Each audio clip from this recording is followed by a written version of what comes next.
this is Ruben Harris. I'm here with the homies Artur and Timur Meyster, and this is the Breaking Stars podcast.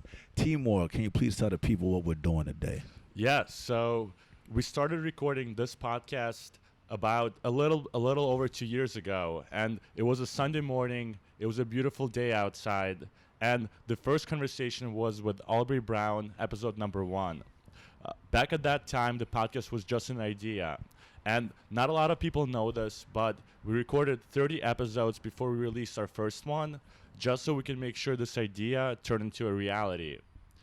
Today, things came full circle. 2 years and 88 episodes later, it's a Sunday morning, it's sunny outside, and we're about to record this episode out of our new headquarters in south of Market, SF. Excited for this episode. We got a video crew here. Shout out to 8 Hero. We got people flowing in from Brazil, New Jersey, Florida, and we're about to go in. Ruben, can you please introduce the guest? Yeah, like Timur said, we got 8 Heroes in the building, Jersey in the building, and we stay giving you classics. We're here with my guy, Erik Torenberg, my business partner, my friend. He's from New Jersey, went to the University of Michigan. He's the founder of Wrapped FM.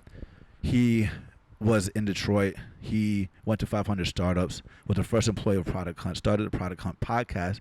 It's awesome to return the favor because he had me on the podcast a long time ago. Amazing episode. It was an amazing episode. I remember my first week here, I actually was at a breakfast that he organized before he launched the On Deck dinners that many of you all have attended. Then he didn't even tell me about this, but he launched a $100 million fund called Village Global that invested in Omni, Lattice, Promise, SV Academy, and other companies. And now he launched another podcast called Venture Stories by Village Global. So you guys got to make sure you subscribe to that.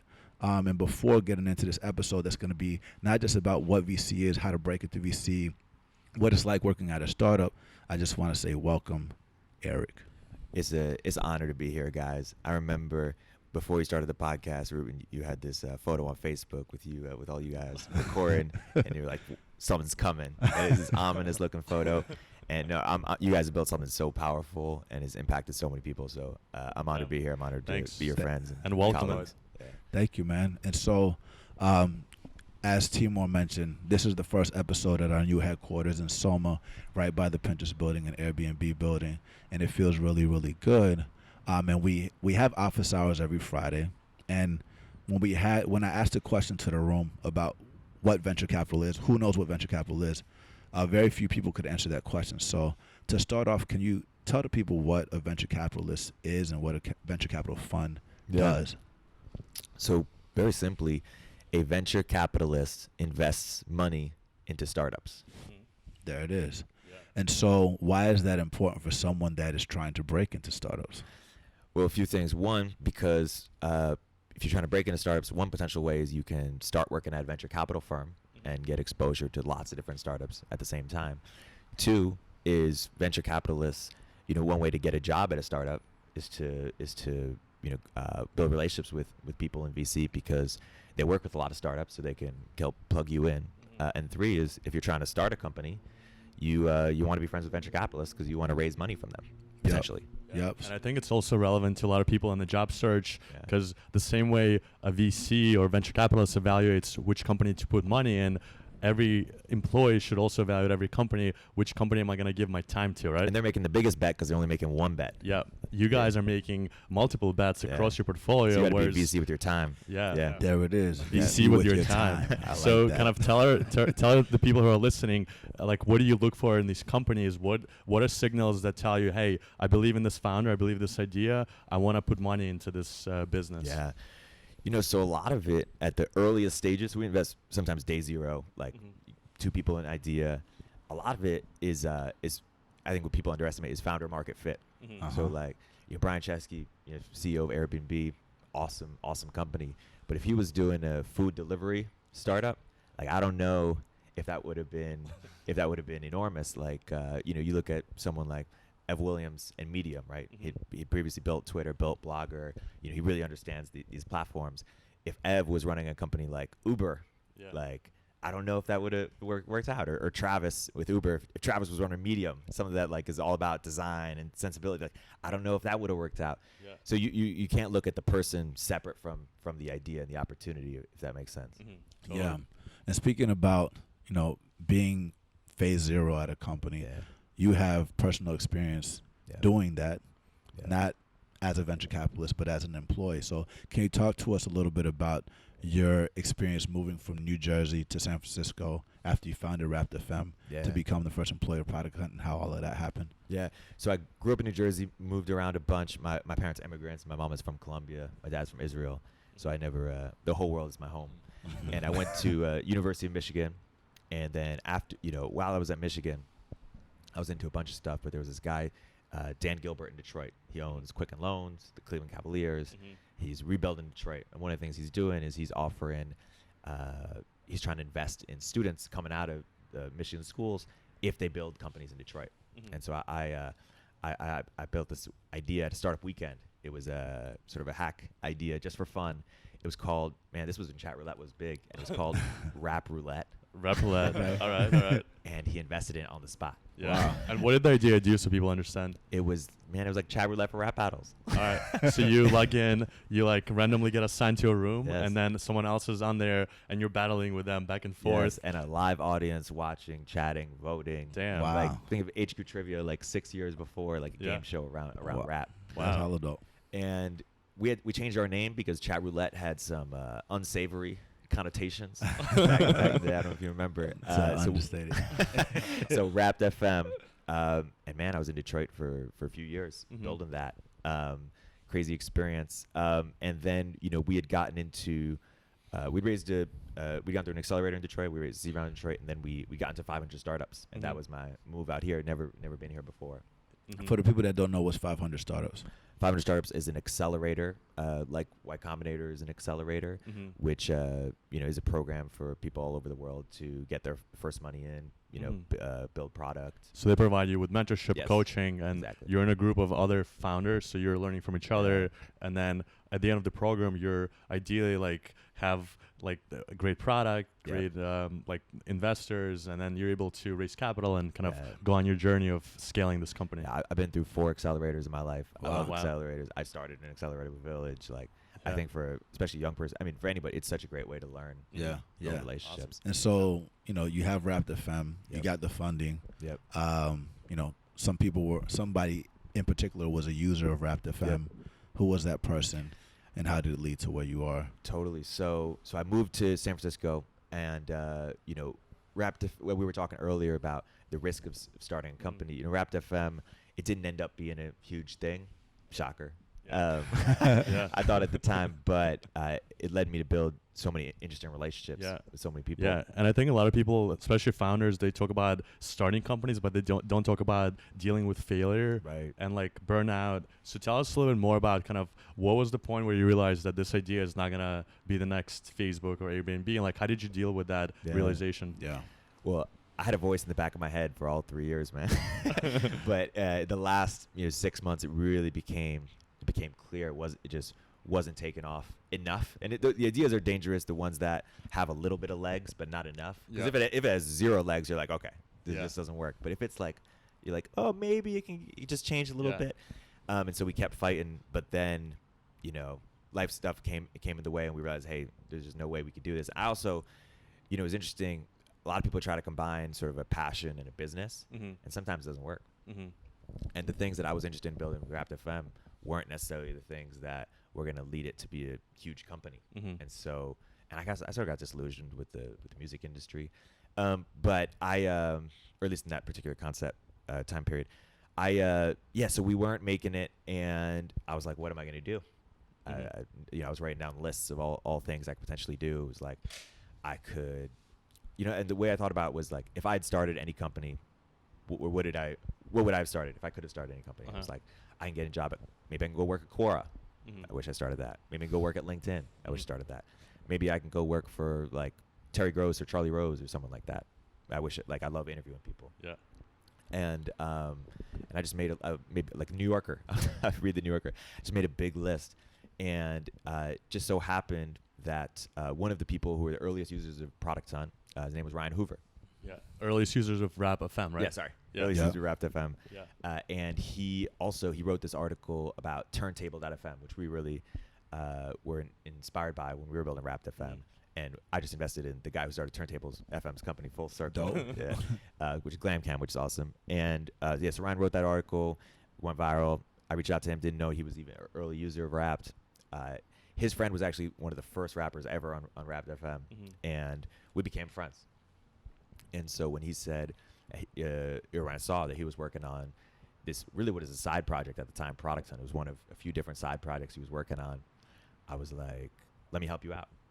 And first I was getting all the 500 startups companies on there. And then I asked him, I was like, hey, I'm looking for my next thing. I think Product Hunt could be a great way to find out what my next thing is, because you see all these startups all the time.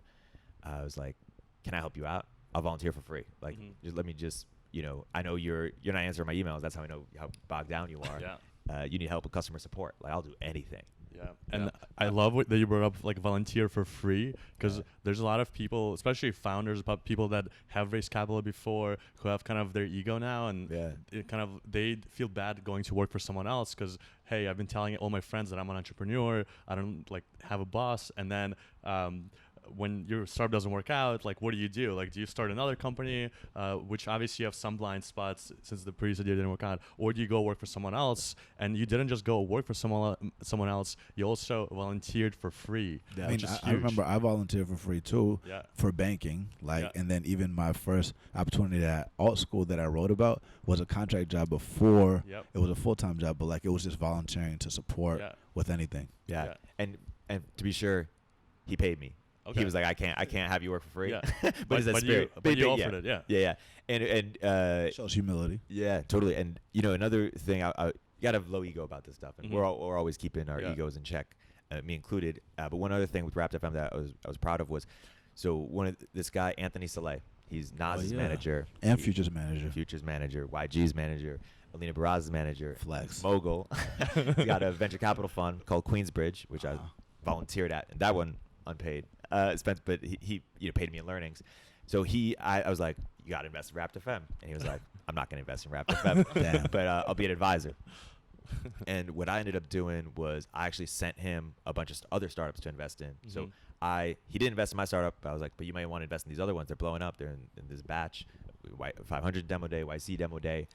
And I think there's that attitude that like I could have been like, now, if he's not going to invest in my startup, I'm not going to help him out. But he's been one of my biggest mentors in my career, and really showed me what VC is, how to get into it. I had a sense that, I could be helpful. And I did the same thing with when I was at Product Hunt. I started sending all these deals to VCs. And that's how I got, not to jump forward too fast, but that's how I got involved in investing too. Because I was like, man, I'm sending all these deals are getting done. And they were like, hey, you should consider being a scout. And what a scout is when basically Sequoia invented this concept, I think like 10 years ago. Sequoia is a venture capital fund. A scout is basically VCs giving founders and other connected people money to invest on their behalf. And I was investing like the smallest amounts I could, because I wanted to be part of the action, and then they allowed me to write slightly bigger checks, and that's sort of how I got into VC. I did 40 investments in my 3 years at Product Hunt. So take us back. So you're at Product Hunt, and a lot of people, they hear about companies once they get bigger, but there's a lot of companies that don't even make the headline of TechCrunch or any other magazine. So what were those early days like as an early employee? Like, can you just describe it to the listeners? Yeah, well, a lot of it was, so right now there are hundreds of companies every day that apply to be on Product Hunt, and back in the day there was like 5. It was really, we were just working hard. When you talk about working for somebody, I really admired Ryan, and I admire him to this day, and we're great friends. Like, he worked so hard. He had such a great sense of community and product, and I was like, hey, I don't know if this is going to be 3 months or 3 years, but I can learn so much. And I always kept asking myself, am I learning? And it was quite a ride, because it turned from a side project to Y Combinator to Andreessen Series A, all within like 6 months. Things can happen really fast. Yeah. And Rap FM was moving so slow for 3 years. Yeah. And then just to go on, Yeah. quote unquote, like a mini rocket ship, like just by a rocket ship, I just mean like a lot of growth in a short period of time. Yeah, and it's a really good point you bring up because a lot of people want to be founders and they want to be the ones starting the company and being the CEO, but people overlook that you could actually join another rocket ship, another mission-driven company, and be employee number one of something huge versus being CEO of something that doesn't make any money. Yeah, I think of it both ways in that if you're young, I think and you have an idea, a lot of people are scared about the risk of starting a company, and I think it's on a risk-adjusted basis. You build an incredible network, you gain all these skills, and I think it's an awesome idea. I have no regrets for Rap FM. 3 years. It's a long time to work on a Skype for Rap Battles idea. But I've made so many people, made so many lessons, and so that's one thing. On the other side. Don't have so much ego about it because there are opportunities to join a company. You can be employee number 1, you can be employee number 100, you'd be 1,000. Like there's so many opportunities on the early stage to work with incredible teams, and it's all about opportunity. Can you grow in that opportunity? Can you learn in that opportunity? And is that company gonna be something? Yeah, and speaking of incredible networks, several people that listen to the podcast, they go to a lot of meetups and they try to connect with different people and build relationships. But you did something unique. In addition to going to meetups, you organized your own events. Yeah. How did you get into organizing your own events, and how did that help you build your own network? Yeah. I used to joke like host more events than you go to, because I did it first out of necessity a little bit because I'm a control freak, because I'm actually somewhat of an introvert. Like I'd love to bring people together, but I spend a lot of time alone. I don't do a lot of like one-on-one coffee meetings. And so bringing people together was that was just, I wanted, that's how I operate. Get outside your comfort zone. Yeah, totally. And well, two things. One is I think in general, I think people spend too much time go into stuff. I think hosting stuff is a sort of way to invite a lot of people, to bring value to people, bring people together. And it's pretty easy. It's not difficult. You just get a place, get it set up, and I think it has disproportionate returns to people to the hosts. The second thing is I think people should be, if they're trying to build a strong network, Naval had this way too, which is like have something valuable to add, and the network will always be there. I think it's sort of two things. One is I think you want to make sure that two things. One, you have a like deep skill or deep expertise, or you're working on something so that when you're with other people, you can be helpful to them. And the second thing is I think once you have that skill, that expertise, that maybe you built your own network through hosting events, and that's what I did with a thing called On Deck, which is On Deck is a community for people who are looking to do their next thing. So a lot of people are looking to start a company, a lot of people looking to join a company, people looking to leave their company, and they want to notice other opportunities. And you guys are in the same space of helping people find opportunities. And so I became the go-to person for people looking for co-founders, people looking for investment, people looking for, get it on product hunt. If you have an asset, and the asset could be a skill set, asset could be a domain knowledge, like you're the, expert in, crypto, or you're the expert in machine learning, or you have this asset that can help you. Because what do startups need? Distribution, recruiting, and investment. If you can help them get that. So I think I'm going around about it a little bit, but building a network, I think, is building assets first and foremost, and then thinking about how to deploy those assets to other people. Yeah, and you talked about being the go-to person, and something we talk a lot about is personal brand. A lot of people talk to us and trying to get guidance on that. You clearly have a personal brand. How did you go about building that personal brand? Why is building a personal brand important? And how did that lead into you creating the Product Hunt podcast? Yeah. Why did you start that? I know it's a lot of thousand questions. Totally. So podcast, a lot of things happen out of passions, what I like to do. And I've always been watching interview shows as a kid. And so I love interviewing people, and I love getting to know people. And a lot of people I didn't have access to. Product Hunt gave me that opportunity to say, hey, I'll feature you on Product Hunt, come on the podcast.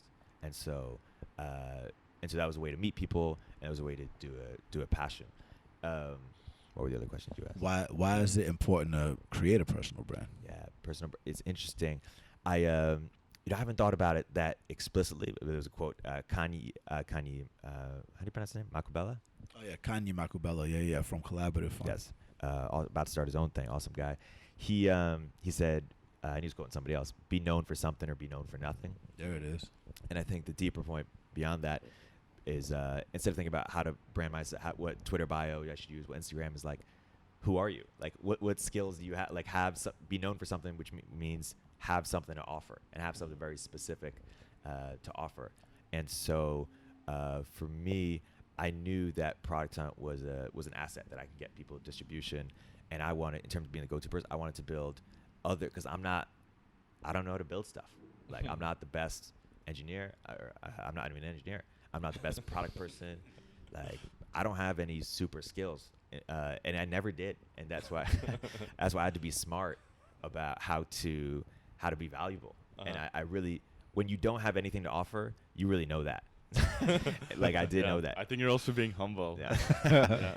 But I mean, you've even like being in the Bay for 3 years now, like your name comes up over and over and over again because you're hosting dinners, you're organizing podcasts, you're on Product Hunt, like you're just everywhere. So even though you mentioned you don't have any like tangible or technical skills, you offer so much value to people that it's just like it's hard to miss what you're up to. I appreciate it. Well, one thing I really try to have built over the years is this sense of abundance, is this sense of not keeping score, is a sense of, one, having tactical things that offer value people, distribution, recruiting, help people raise money, and two, but you can't just have it, you also got to have a spirit of, how can we all help each other and and I don't have to get anything from it. Seeing you succeed is its own reward.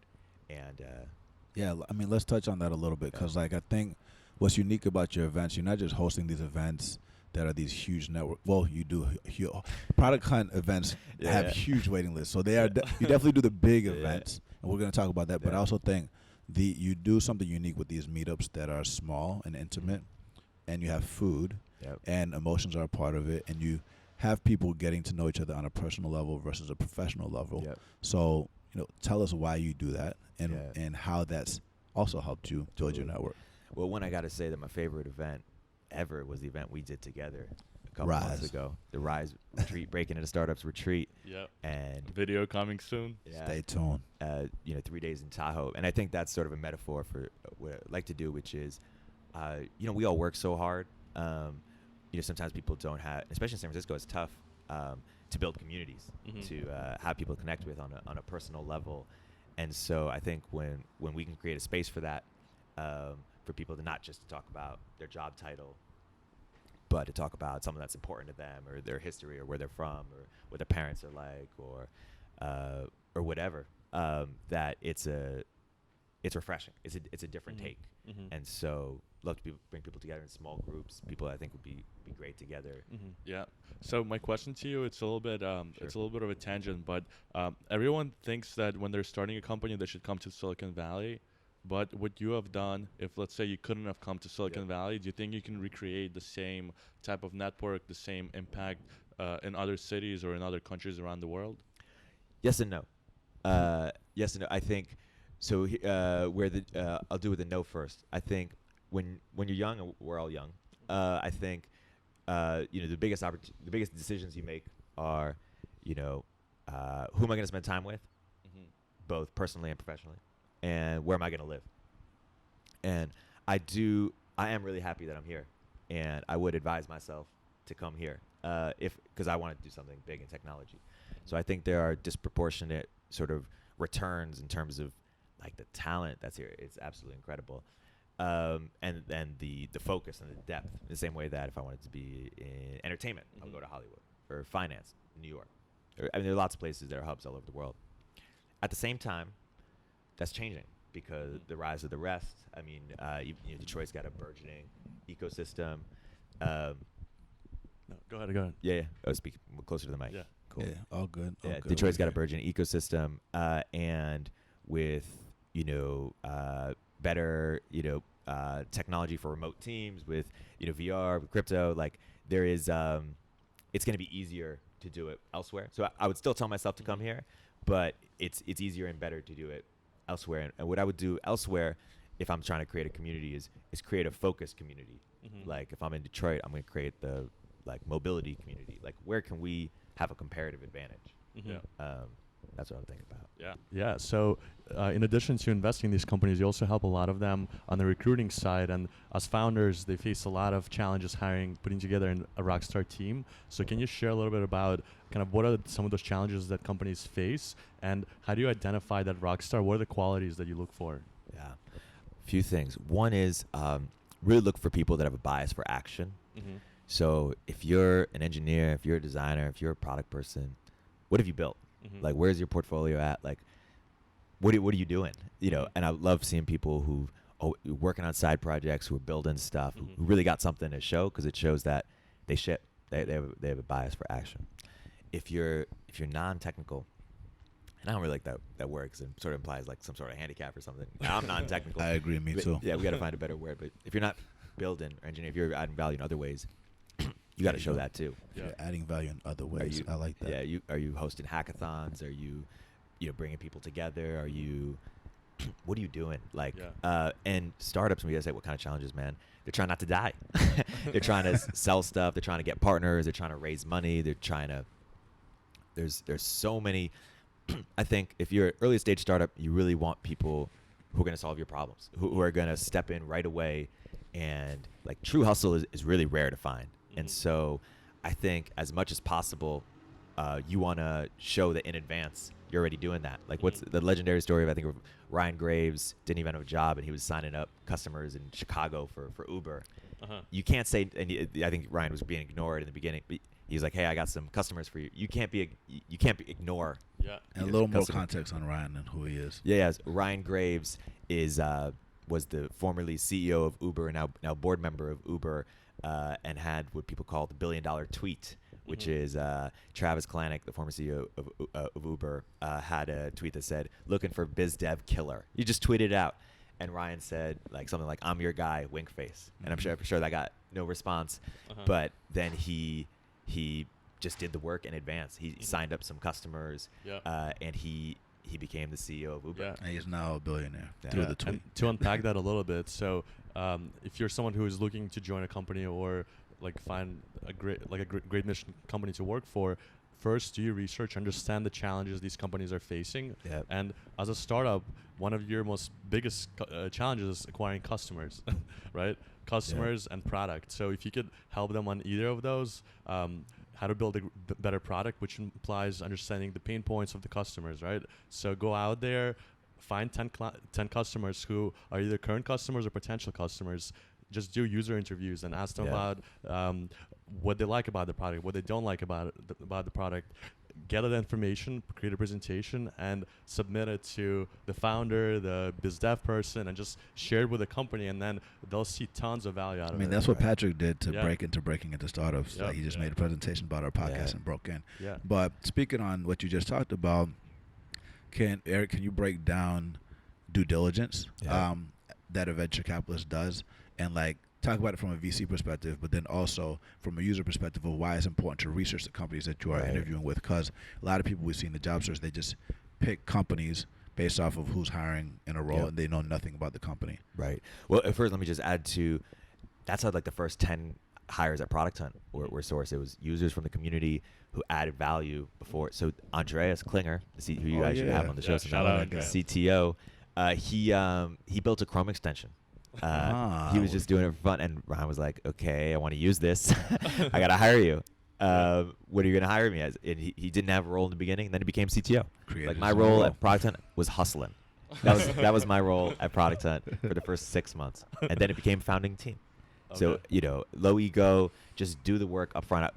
So if you wanted to go work at Product Hunt in the beginning, like help people, show that you can build something that they need, or help find some customers for them. I love the way you put that. In terms of research, I mean, if you don't do your research, it shows that you're not serious. And people right away are looking for, you have hundreds of people, thousands of people, sometimes more applying. You got to separate the wheat from the chaff, whatever the phrase is. And same difference. Yeah, and so you gotta know who's serious. You gotta really put your work in. So I would, and it shows that you're about the culture. That you're really you care about this. This is what you want to do. So read Product Hunt, read TechCrunch, spend time on listen to Break Into Startups. Like, really do your homework so, you could show to the founder that, hey, this isn't just a fleeting idea. Because the founder needs to, remember we were just talking about a phrase, and, it's not just volunteering, it's also adding value, because Warren Buffett had this phrase, which is, I volunteered to work somewhere and I was overpaid for free. So you got to show, because the founder's taking a bet that with this time, it takes a lot of work to hire somebody, to bring them on. And there's also a lot of risks from the founder's perspective too, because if you bring on board 5 or 10 people who are your first employees, who are not a good culture fit, or they're not hustlers, or they need a lot of hand holding, and then the whole future of your company could be at jeopardy, right? Yeah. So the filter, especially for smaller companies, the filter is very high. Yeah. So if you apply on the website with your resume and like your resume doesn't stand out, don't be like surprised that you didn't hear back, right? Like you have to actually, especially with smaller companies, you have to go out of your way, research them, connect with multiple people on the team, continue like bugging them until they notice you, and then once they notice you, it's your shot to add value, right? Yeah. And once you add value, they'll appreciate it, and then you could join companies like Product Hunt, and which open all sorts of doors. Yeah. So Erik, this is a tough question, but so we talk about skill and hustle, but I think for a lot of people who are listening, they're career transitioners, which kind of implies that there's people who are going from finance to engineering, and now they're trying to like pitch their engineering skill to a startup that's running short on resources. So have you seen, either for the companies you worked at or your portfolio companies, like a way someone who is more junior can demonstrate the hustle and the skill, even though they're pretty green in that? Yeah, it's interesting. I think it still goes back to build something. Like, just start showing that, hey, all you want to do is build. All I want to do is build. All I want to do is ship, do projects, volunteer, work with people. I remember this guy, what's the name? Stefan? This 15-year-old kid who did something for Saka. You remember? For Lowercase. I can't remember his name, but he was 15 years old. I lived, I think, internationally, and he created a jobs board for the Lowercase portfolio companies. Dope. Go, if you're looking at the podcast, go do that for some VC firm that you want to work at, or some company. And Lowercase used it and then hired them as interns. Dope. And then this 15-year-old kid and a 14-year-old kid, and then they became YC founders. And you don't have to be the most seasoned engineer ever, but go build a job board for some venture firm's portfolio company. Like, go do a project that shows some value. Even easier. There's so many companies that have terrible 404 pages, and for those that don't know, like when you go to a URL and that there's no page attached to it, you usually get a 404 page, which is very plain, that says, sorry, can it be served? So go ahead and create one. All you need to know is HTML and CSS. You can learn it in a weekend, and just put something together that looks good, that represents the company, their mission, and submit it. Because these companies are super busy. They're not thinking about the little details, but they'll for sure use it. And you could point to that and say, hey, like, even if this company doesn't hire you, you could talk to other companies and say, hey, I created the 404 pages for these 5 awesome companies, and everyone is going to be like, wow, I love the passion, I love the hustle. So even something small like that. And if you don't know HTML and CSS, and you've read the articles about the company, you see areas where they have gaps. If you have the value that you can add for the gaps, do the work. Maybe it's customers, maybe it's like a partnership, and then like say that you did the work already. Yeah, there's this amazing quote about sort of the right amount of entitlement, and the quote is like, feel entitled to deserve a spot in the race, but don't feel entitled to think that you deserve to win without doing the work. Good quote. I'm coming with these proverbs, man. But let's talk a little bit about your current fund. So you transitioned from being a founder to being an employee to then venturing off and starting your own fund. Tell us a bit more about that decision, and how did you go ahead and like build this amazing organization that now enables other entrepreneurs to build their companies? One more note about breaking in, because I think it's so powerful. A lot of it's about mindset. A lot of it's about not being discouraged. And a lot of, instead of like we're talking about entitlement, like it's not why aren't they taking me? Why aren't they seeing it? It's like this whole podcast about people who've broken into startups, who tried hundreds of times, didn't get that offer, but then found a way in. Can we say one more thing about breaking into it? It's because like before starting a fund, like most people don't just skip to start a fund. That's very difficult. Like breaking into VC is a whole nother ball game. Right. And a lot of times you have to work at startups first before Yep. breaking into VC. So before talking about how you Sure. raise the fund, you just talk about why it's important to work at a startup before Yep. you break into VC, and why it's so difficult to break into VC. Yeah, so there's just not that many venture capital jobs. VC is small. I mean, there's a lot more tech jobs than there are VC jobs, and so it's hard. And traditionally, it's been sort of a who you know game. It's changing a little bit, but it's slow. I think that people, VCs are looking for people to hire people that can help them get the best deal flow or diligence the best deal flow. But if you're young, you haven't been analyzing companies for 20 years, so you're probably going to help on the sourcing side. And the best way to build on the sourcing side is to build a network, and typically a network of other founders, operators. And typically that's because you worked at one. You worked at Stripe or Facebook, and now all your friends are leaving and starting companies. So but at the same time, a lot of people will say, hey, my life goal is to be a venture capitalist. So I'm gonna work as a founder for 20 years and then be a VC. I think it's a balance. Sometimes you might get that first initial job at Product Hunt or Career Karma, breaking into startups, and then make a move into VC. And you don't have to spend 20 years. But in general, in VC there's debate. Do you have to be an operator? Do you have to work startups to be a great VC? Or some people who just VCs work their way up their whole career. So I think both can work. And generally people like operators because they know how to coach entrepreneurs. They have a great network of entrepreneurs, and they can give that great feedback. Just one more point about Sure. breaking in. You only need to get one company to say yes. Yeah. And how many, you've been here for a few years, how many startups would you say are within like the 7x7, like 7 block radius of this area where we are now? 7 mile radius. 7 mile. Man, I can't even count. Ballpark it, like 10,000, 100,000, like. I don't get. I have to think about what 7x7 mean. Radius. San Francisco. Well, yeah, this area. like 100,000. I have no idea. Yeah. I mean, yeah, there's you're not gonna run out. Yeah, there's so many. Yeah. And so many doing amazing things across So- sectors. Yeah, so my point is, you only need to get one company to say yes, so just don't stop until you get that yes. In terms of, in the beginning of the episode, we talked about how VCs invest in startups with their money and you're investing with your time. How does there's thousands of companies out there, how do you even start to pick a company that's a good match for you? Like, what should you look for? And how do you see beyond just what's in the headlines? Yeah. So first, there are some curated lists. There's like the breakout list. You guys probably have a list, or should have your own list. It's coming out soon. Yeah. CK 100. Yes. Stay tuned. Yes. There are, look at some of the best VC firms you're inspired by. Look at adjacent portfolio companies. Look at YC companies. Look at Village Global. Village Global companies. companies.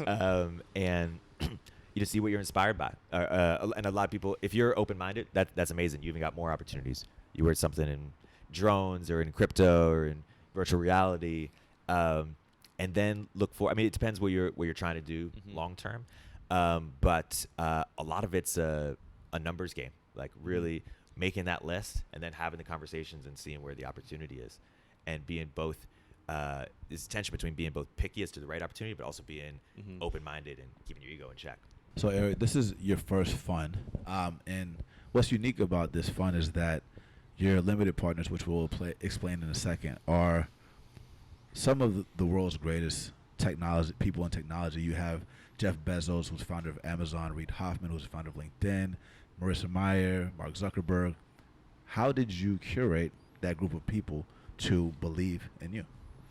Well, at the highest level, one thing I'm passionate about is building communities, building networks, and something I've done.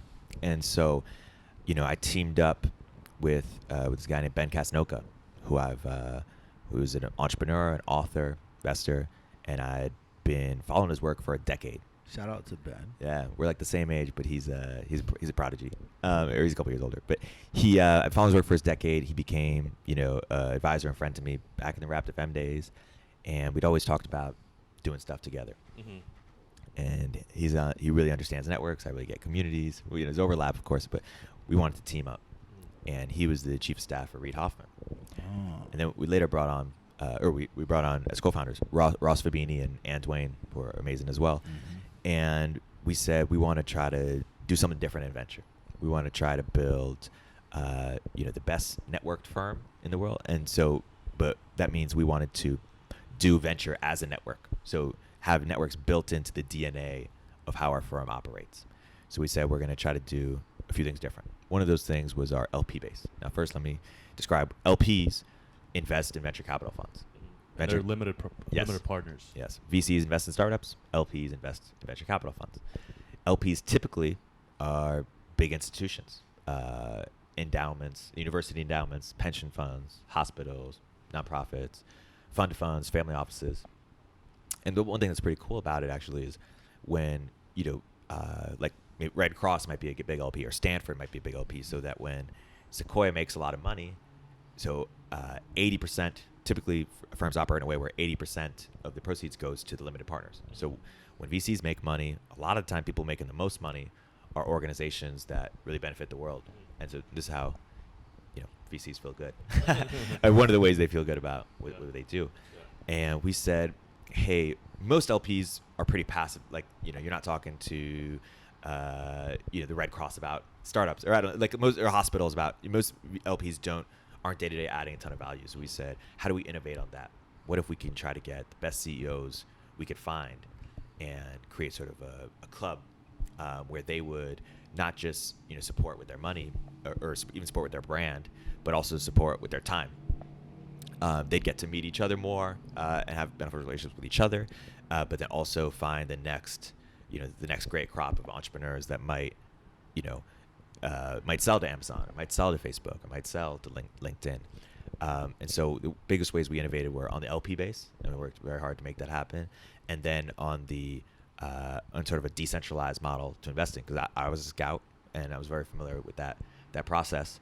And so we said, instead of, because most GPs, it's 5 people in Sand Hill Road, masters GP of the universe. is a general partner. Yes, yeah. Most investors, VCs, it's all this. It's just their individual networks. But we said, what if we invested through a decentralized group of investors? So instead of 5 people making all the decisions, it's we have 50 people or 100 people each making a couple decisions in areas in which they're expert at. And so that's the basic thesis of Village Global, which is how do we do venture as a network. Yeah, and I love that there's at every single layer on the LP side, on the general partner side, on the scout side, on the even the companies you invest in, there's networks embedded at the very core, which almost it kind of multiplies and compounds on itself every time you go deeper and deeper in those layers. Sounds like it takes a village. Right? Yeah, that's the name. That's what it named. Exactly. Yeah, exactly. And then in addition to having this structure that Artur just wrote down and that you just explained about, there's advisors. Yeah. There's these mentors. Can you kind of touch on sure. that? We've really, this is getting the weeds of scout programs, but we've really unbundled sourcing from decision making and supporting. Some people have amazing deal flow, but don't necessarily have the expertise or the confidence to really decide. Other people don't have the deal flow, but are experts in hardware or in virtual reality and are go-to people to help us make decisions there. And other people, are not sourcers or deciders, but love working with startups and have real expertise around go-to-market or sales or specific industry. And so we've created different experts across those 3 things. Some of them do multiple or all of the above. And we incentivize them with carry or equity in the underlying companies to work on our behalf. But ultimately, I think a lot about mentorship, and I think a lot about menteeship, especially for people breaking into startups. I think let's start with the mentee side. I think people in Silicon Valley, what I realized, when I was in Detroit, there was this idea of, hey, big fish, small pond. And in San Francisco, they used to say, I'd be a small fish in a big pond. But it didn't necessarily happen that way, because I found in San Francisco, people were so much more willing to spend their time, people who had been so much more successful. And Detroit's awesome. But I think there's just something that people understand here and in other places too, which is it's not just, the spirit of good juju, good karma to give back. It's also rational, because you never know who that person is going to become. And people break in, and then they're the next Mark Zuckerberg or whoever. Yeah. And so if you're mentoring someone, you want someone when they're at the ground floor, because then they'll look back and be like, that person helped me when I was getting off the ground. Now I'm going to help them. Yeah, I love your emphasis on karma, that it's not just doing it out of the good of your heart, which I think a lot of people do it anyways. Yeah, that's great. But there's also the karma piece where, if you invest in someone, if you help them achieve their dreams, it's going to come back to you in some way or another. Yeah. Like, it could be just, hey, it could be bragging rights or something like that, but it also could be your next co-founder, your next boss, your next LP. Like, you never know. And what's beautiful about it, too, is that, like, a lot of times when people are giving that time, they have no expectation of return. And so if there's nothing that comes back, that's totally okay. But most of the time, if you really are doing it from the goodness of your heart, it comes back. With Wrapped FM, we probably had, I don't know, maybe 25, 30 people work for us over 3 years.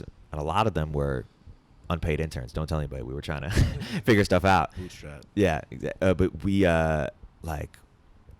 they can call me at any time and I'll do anything for them. And even one of them, Suna Amaz, who we were just talking about, is now the CEO of Token Daily, which is a project I incubated. And I went there. I was like, you're an employee at this company, but no, I think you're ready to be a founder. So a lot of it compounds too over time. But if I'm a mentee, I'm really thinking, or I'm looking to build great mentorship. I'm looking at how can I add value to these people? It's the same thing. Like what's the job board example, or what are they looking to do? And how can I help them achieve their VC? How can I send them deals? Let's say I'm at a university. I'm like, oh, I know all the startups pop in here. Let me send that to Andreessen. Let me send that to Sequoia. And ask them, hey, can we get lunch, or how can I help you? How can I add value, instead of, how can you offer value to me? Sure. Like, I want to pick your brain over coffee or something. Lead with value first. Mm-hmm. That's something I think a lot about. Yeah, and founders and VCs are always focused on disrupting things, or thinking about how they can solve different problems. And going back to the Rise thing, and how it ties to what you're doing, we did something a little different when we had a larger group versus a smaller, intimate group. We did something called an unconference. That was actually your idea. It was originally going to be this awards ceremony. Yep. But why did we do this unconference, and what are the biggest takeaways that you got from it? Yeah. So the initial idea for the Rise Awards was sort of, imagine a Forbes under 30, but for employees, product managers, designers, people of all positions, because I think founders sort of get undue, certainly due recognition. Employees don't get their due recognition. That's what I'm trying to say. Yeah. Founders are great. And founders are coming to this next Rise retreat. So let's do something special. And then with help with you guys, we realized, hey, it's not necessarily about the award or recognition. A lot of it's about the network and the community. And so we brought, 50 of the, leading minds in technology, product managers, designers, engineers, junior investors at different companies and firms. And we said, hey, these people all have really unique expertise. Let's do sort of group moderated conversations where you would lead one on how to break into tech, or I would lead one on how to break into venture capital, or I would lead one on, nonviolent communication, which I'm something really excited about, or people would lead stuff on personal topics or intellectual topics. And it's based off of other conferences I've seen where people do the same thing, because we all have expertise, and learning is really powerful. Yeah, and I think one of the great things about the retreat is everyone felt like they were equals, even though everyone in the room had their own achievements.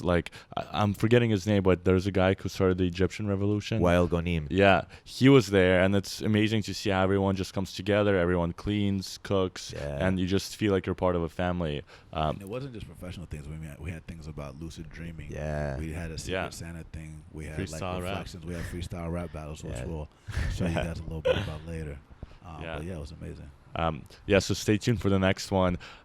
So at this point in the podcast, we do the lightning round, and this is where we ask you questions, but we're looking for specific strategies, any resources or tactics that you've used to get to where you are today, so that our listeners can go out and replicate your success. Yeah.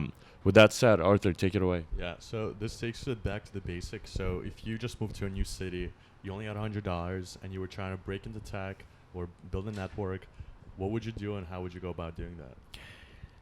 Yeah, if that city is not San Francisco, I'd spend that $100 on a bus or flight to San Francisco. Again, depends what you want to do, and there are lots of other major cities. But I think where you live is actually very important. And also in San Francisco, I mean, when I first got here, I moved to the startup house, a hostel, 734 Howard. I don't know if they want to be called as a hostel, but there are 30 other entrepreneurs, bunk beds. And you guys also lived in communal houses, right? Yeah, I did. Agape. Shout out to Agape, Justin Rosenstein, everybody over there. Yeah, so find people to live with, find people to be in their community right away, even if you're in San Francisco, because it's much easier to change your environment than it is to change your insides, yourself. And so that's the quickest thing I would spend my $100 on. And then I would really focus, different people learn in different ways. I really learn by reading. So like books are powerful for me. Like talking to people, I would spend it on, like on just the ability to learn. And that's where I'm living and, what resources I have. Let's talk more about those books, man, because you have an active Twitter account. If people aren't following your Twitter account, they should. What are some of what's the top 3 books that you've read since you've been in tech that like have completely changed your life and your perspective? One of the basic, this is very basic but very powerful, and I used to be embarrassed to say this book because it's so basic, and people often like very snarky about it. But I've been reading it since I was a kid, and Nassim Taleb has this quote which is like the best books are the ones you reread. Yep. This book called 7 Habits of Highly Effective People. Yep, classic. And it is a classic. A lot of people will shame on it, but I think it's so relevant to someone who's 16 years old or someone who's 60 years old. I mean, it's just all about principles. About give us the breakdown. What are the 7 things if you remember? Totally, yeah. Of course I remember. And I used to, 1, be proactive, like take ownership over your own life, agency. And talk about the story of Viktor Frankl, who was a Holocaust survivor. Amazing. And he was saying, hey, I'm a prisoner and these guards can take away my liberty. They can take away what I physically do, but they can't take away how I perceive the world. And I could see myself as agency. I could revisit my past and reframe. And that was so powerful to me. The second is begin with the end in mind. So like, you think about what you want people to say at your funeral, or like what you want to be known for, and work backwards. The third thing is put first things first. Like, don't do unimportant stuff. The fourth is think win-win. That's the abundance mentality. The fifth, this is the most powerful, man. I got to remind myself to do is seek first to understand, then to be understood. Like listen first, because people just want to be listened to, and people aren't going to listen to you until they're listened to first. The sixth is, I think it's synergy, which sort of gets made fun of a lot. But I think it's like 1 + 1 is 3. Like also think of abundance. Like, oh, you don't want to work for me, but still, how can I help you? Or like, I don't know, it all comes like around. Rise and breaking the startups together and doing the right trip. Yeah. 10X. Yeah. And then 7, 10X 100%. 7 is sharpen the saw, which means sort of renew. And me and Ruben are fascinated by this concept of the Sabbath. Exactly.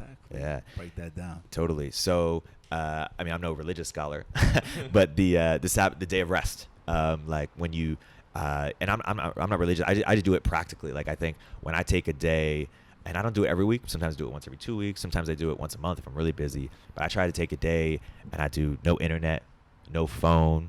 I try to even be in solitude, and I find that a lot of my great ideas come from there. I find that a lot of the knots in my brain, like things I feel tension about, relationships, stress at work, they just sort of work themselves out if I give it time.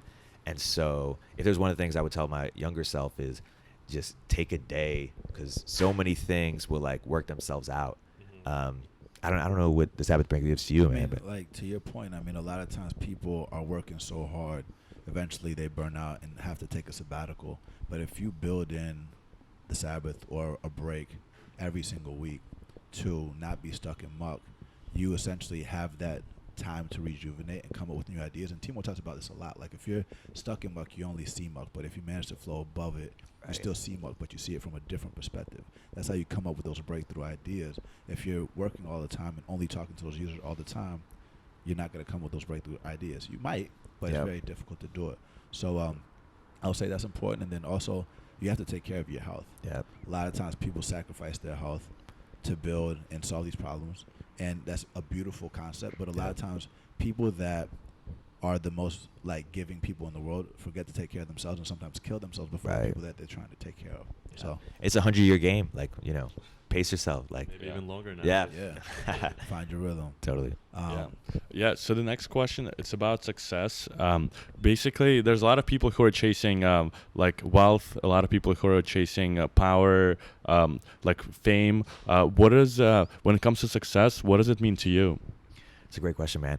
I just want to be enough. Like, be enough for myself. So I mean, I think there's a few things. One is, I see a lot of people. There's this tension where you want to have goals. You want to go after things. You want to be the best version of yourself. Contribute to the world, impact. I hear you say 8 billion people. The only tension I have is sometimes sometimes people don't feel enough until they do that, and so they look at everything in that context and they're not present. And so I think of a balance between like being present, having real relationships, prioritizing those relationships, having communities, taking care of myself, being happy while enjoying the ride. Like the journey is a reward, the process is its own reward, while at the same time, you wanted to make a contribution. And contribution is both micro in my individual, family, friends, the people I impact, but then also, what can I contribute? And I think there are a lot of ways to make a contribution. So I don't have an individual like I will be successful when I hit this. I think because I remember this Justin Kahn Snapchat where he was like, man, I know people who are billionaires who are jealous of 10 billionaires. Like people, it's never enough. So I'm trying to be enough and also try to make great things. It's the journey, not the end result. Love it. Totally. You had your own podcast and you have another podcast now. Yeah. What are some of the biggest insights that you've learned, or what's the biggest insight that you learned from podcasting? The short answer is just to a few things. One is just to do it. A lot of people build it up in their minds, just like you don't have to get most famous people in the world. Just do it. Two, I would focus on a niche. So I like you guys breaking in and start like have a new voice, have a new context. And three, just pursue what you're interested in. Don't get discouraged. And it doesn't have to, like, a lot of people want to be like, oh, how do I get the most, Barack Obama on my podcast? Like, you can find, you guys had, Gary Vaynerchuk, but you also had Ina Hurley, like so many gems that haven't been on podcasts before. Amazing stories. Neve Gerard, right? And a lot of the time, those are the stories that no one hears, and they're the most original, Yes. right? Like a lot of these people too that were on there, like Neve Gerard, you just mentioned, started his own fund. Yeah. Ricky, who was on our podcast, is now raised $3 million. Hasib is now managing partner at another fund. So all Made these it stable. people. Yeah, so you just have to and there's so many original stories that no one has ever heard before. Right. That a podcast is an amazing opportunity to take the agency and like the initiative and say, Right. I'm gonna go find these amazing stories that no one has heard and just share it with the world. That's Yeah. what we're doing now. And I would treat it as a creative project, and it shows when we talk about engineers, products, people, designers, like have a portfolio, like for people who add value in other ways. Like this is a way to really showcase that hustle. You can build a network, that you have interesting things to say, interesting things to talk about. And my Products on Podcast was like, it was asking people, how do I become you? How did you become you? Should I become you? Like that's the sort of conversations I was having. And now breaking into startups, Venture Stories by Village Global, because where I'm at in my career is, I know what I'm doing. I'm an investor at Village Global, and I'm trying to be really good. So I'll interview other investors and be like, instead of how did you become who you are, just what do you think about, this sector? How do you think about analyzing investments in this way? So it's a lot more tactical. Yeah. So do a podcast around what you're trying to learn, who you're trying to meet. Yeah. Absolutely. And we're about to wrap up, but before we do, can you share some of your daily routines? Like, I know you mentioned that you take the Fridays off, Friday nights and Saturdays, but what else do you do on a daily basis that keeps your mind like original? You can think, you can get things done. Yeah. Well, the last book I'll say real quick and then I'll answer routines is I've been really inspired by nonviolent communication. And if the book is pretty long, so if you don't want to read a long book, read my summary or read someone else's summary. But I think it's pretty game changing. On the daily routine stuff, in general, I like to keep a lot of things simple. One thing I am really inspired by is gratitude journals. So I try to, in the morning, write what I'm grateful for. Today would be a great day if X happened. What are the 3 things that are X? And at night, I try to say, like, here are the 3 great things that happened today.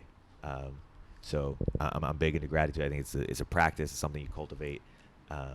quickest way to happiness. Yeah, sure. And on the topic of nonviolent communication, just tell people what it is, because it's really powerful, and a lot of people have different preconceived notions because of the names. So it's also called compassionate communication. But what it was trying to show by that provocative name is how insidiously and subtly, quote unquote, violent or infused our communication is.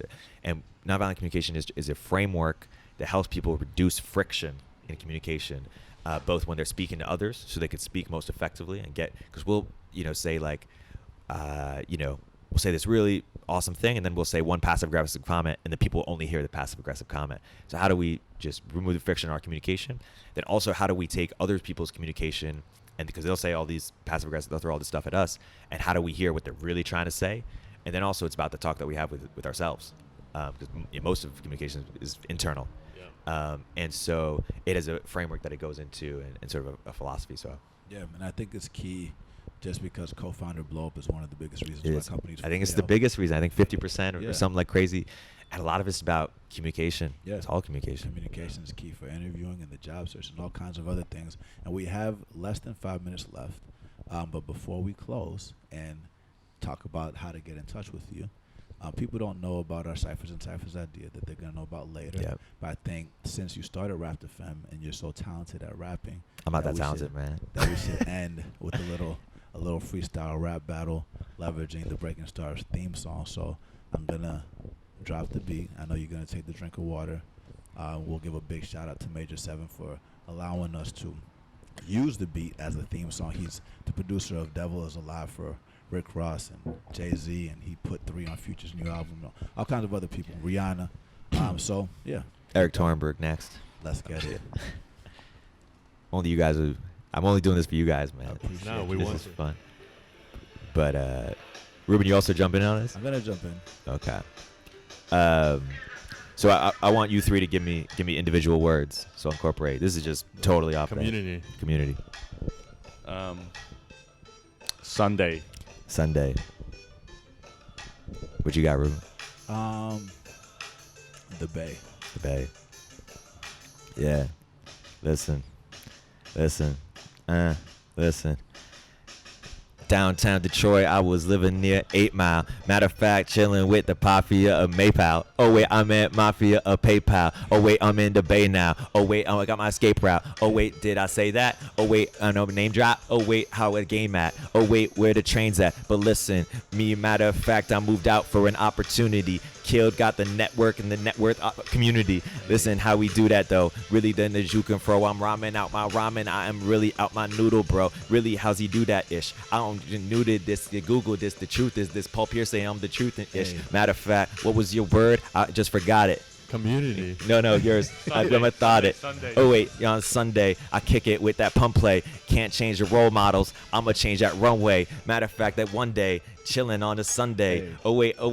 I used to really drive that Hyundai. Now I just the Uber that, and meaning of life can't Google that. Matter of fact, you can't even see me with that Google Glass or Google Maps or Google Earth. See me with the universe. Ruben, drop a verse now. Hey, okay, here we go. Check. Yeah. Hold on. Let me get it. Almost. Hold on. It's coming.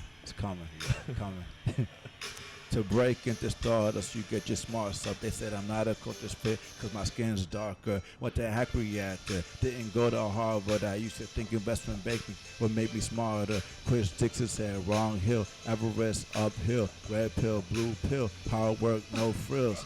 10x. Let's break in. Let's break in. Yo, my one was whack. I want to do another one. All right, go ahead. Let's go. Let's go. Keep it going. Yo, breaking into startups. Yo, to the right partner. You want to check your career, you got to give into the karma. Listen, matter of fact, and I went from Ann Arbor. Matter of fact, you got the hard thing about hard things is it gets harder. Got you put it hard into it like it's James Harden or LeBron James. Matter Ron Conway with Angels. What you really know, I rap with Bezos. Matter of fact, you can give me a kiss, maybe some Bezos. Lay low. T-Bird don't play though, like Plato. How we really do it, I just do it if I say so. This is an opportunity. Hip hop community. Matter of fact, me and breaking the startups is just unity. Hey. You and me. What we really doing though, how we do it though. Yeah. Hey. Just in case you thought we forgot about family. We'll never forget All about family. Yo, we never got about family, and it's all about friends. It's more than the rhyme, it's what the rhyme represents. This is Breaking the Stars podcast, live and direct. This is 1 hour podcast for our lives to connect.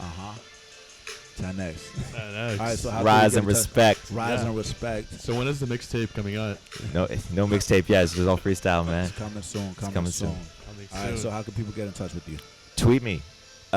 Like a lot of people want to shy to ask questions, but when we ask questions publicly, other people can learn from them. So just tweet a question, I'll answer it over Twitter. Yeah, do it. Hey. I want things to be public, so all people can learn from it. Thank you for joining us. Shout out to 8 Heroes again for recording the video. And we look forward to seeing what we can do with this is all going to be published on our YouTube, on our website. Check out the videos. Stay tuned. It's been an honor, man. I love what you guys are doing. You guys are doing for the community. You guys are shining examples of people who broke in, non-traditional background, and now are major power players in Silicon Valley. So thank you. Kudos to you guys. Honored to be a good friend. Thanks, bro.